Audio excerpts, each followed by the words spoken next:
What is up, my friends? You are very welcome along to this Anfield Agenda news roundup. What I've done once again was condense all the news that we've spoken about in tonight's late night agenda down into a shorter video for you guys, so you don't have to go through the entire stream trying to find the few bits and pieces that we were discussing. Tonight we're going to be talking about the crazy headline that Arne Slot may sell Kelleher and Alisson to make way for Georgi Mamardashvili. We're also going to be speaking about links to Rayan Cherki and how that's certainly heating up. Some reports from Germany as well about Bayern Munich not wanting to enter into a bidding war for Omar Marmoush, and a couple of other bits and pieces, including some stuff around drug testing of referees. So that and lots more to come over the next few minutes. As always though, we want to know your thoughts. If you enjoy the video, please do hit that like button. Let us know your thoughts in the comment section, and of course we'd love you to hit that subscribe button. So I'm not going to play an ad or anything, but I do want to advertise a couple of little things we have coming up on the channel.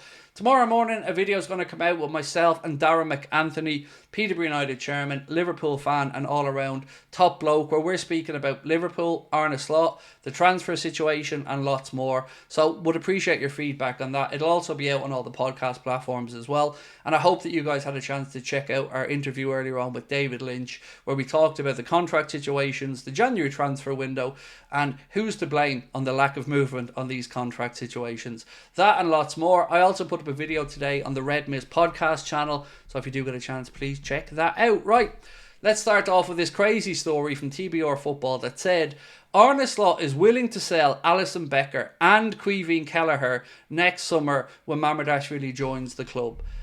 I can't see any way that that's the case. I just can't. You let one of them go by all means, and the smart money is on that being Caoimhín Kelleher. I can see, this is how I think it pans out. Maybe Kelleher goes in the summer, fair enough. And after that, I think we'll have one more year of Alisson, and then we see how Mamardashvili gets on. And if Mamardashvili's stepping up and everyone's happy, then I think maybe the club do part ways with Alisson. But then you still got that quandary of who's the backup goalkeeper. Maybe it's Jarosz, maybe it isn't, but I certainly don't feel we're going to be selling two of them in one summer. A comment drew our attention on X, and somebody said they saw this on TikTok. At Egyptian is the account on X that said it's from a Feyenoord supporter speaking about Arne Slot and his teams after Christmas time. He said Slot has been immense, especially in the second halves of the season. The results of his teams from January onwards were ridiculous every single season, and that is music to my ears, because that's exactly what we're hoping for, right? That after this busy festive period that's coming up, we don't see a drop off. And this is why I've spoken about Arne Slot's squad management being impressive early in the season. So as Moss has said there on TikTok, I very much do hope that that's the case, and it is one of the reasons why Arne Slot was looked at and brought in, because he has a very high availability rate, or had a Feyenoord of over 90%. So Christian Falk has been speaking about Bayern Munich, Liverpool and Omar Marmoush and that whole situation. This is what he's had to say. Although they're interested in principle, Bayern will not, in all capitals, enter a bidding war with Liverpool for Omar Marmoush if they decide to make an offer. The 50 to 60 million euro price tag set is deemed expensive for a player in a position where there's no urgent need. Good. Step away, allow Liverpool to get the job done. Please and thank you, that'll be grand. So look, on this one, I'm very much excited about the possibility of Omar Marmoush. I don't know if anything will come of it, but I do and can safely say that Liverpool's interest is sincere.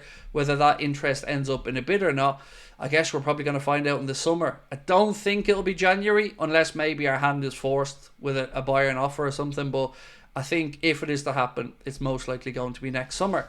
So FIFA. I've two things here to talk about with FIFA. Well, I guess one of them is FIFA and the PGMOL related, but one is just FIFA. So, in the Times, FIFA have been accused of breaking its own competition rules for the Club World Cup by including two Mexican clubs under the same ownership. Once again, we're seeing hypocrisy in football here. You know, others were made to sell or sell stakes, whereas apparently when it suits FIFA, well, the rules, their own rules, don't apply. This one, though, absolutely boils my blood. There are no plans from refereeing body, the PGMOL, to drug test officials in the wake of the David Coote scandal, with UEFA and FIFA currently not enforcing the same measures. This is nonsense. There's no world where we can accept that a referee is taking drugs, whether during a game or not, and not think that that might impair the decision making. Or maybe, we've all had a hangover, or we've all had days where we're not quite at peak availability and fitness. And we've seen that the tiredness and fatigue that caused that decision for Luis Diaz, which wasn't David Coote, by the way, for his goal to be ruled out against Spurs, was put down to human error and fatigue. We cannot live in a world where we have to be subjected to this nonsense that the PGMOL don't think they now need to start drug testing referees. Of course they do. Not because maybe they're on drugs on the pitch, but absolutely if they have it in their system in any way, we have to be adult and say it could impair the decision making. Why not? It's mental. Mental. Once again, no accountability there. So, the big story of the evening is around Rayan Cherki of Lyon. And RMC Sport have said Liverpool want to sign the player and really like his profile. Liverpool would like to take him in January or in the summer. Lyon could sell the player for a fee lower than the £25 million, as that fee will be enough for the Olympique Lyonnais management to sell. And an update on that from LFC Transfer Room said the source for that information is Fabrice Hawkins, so this story is now even more reliable. Now, two things about this to me. One, I'm going to be entirely honest with you guys and say I don't know all that much about Cherki. I don't know if he's the next great thing or if this is Liverpool looking at a cheap option. And the pessimistic side of me feels like this is another potential opportunistic cheap signing where Lyon are in financial trouble and maybe have to sell, and Liverpool like the player. But I ask, if he was 50 or 60 million and it wasn't a knockdown fee, would Liverpool maybe still be at the table?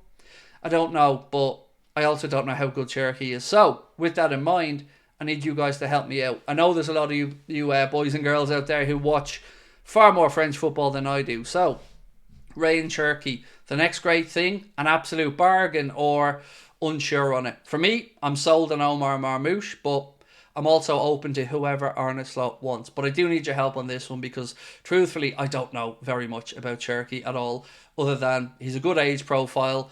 Certainly a position where we may have to weigh up our options with the situation with Mo and that. We don't know what that is. So let me know in the comment section. Do you think this is a masterstroke or a cheap option, or maybe something else? I don't know.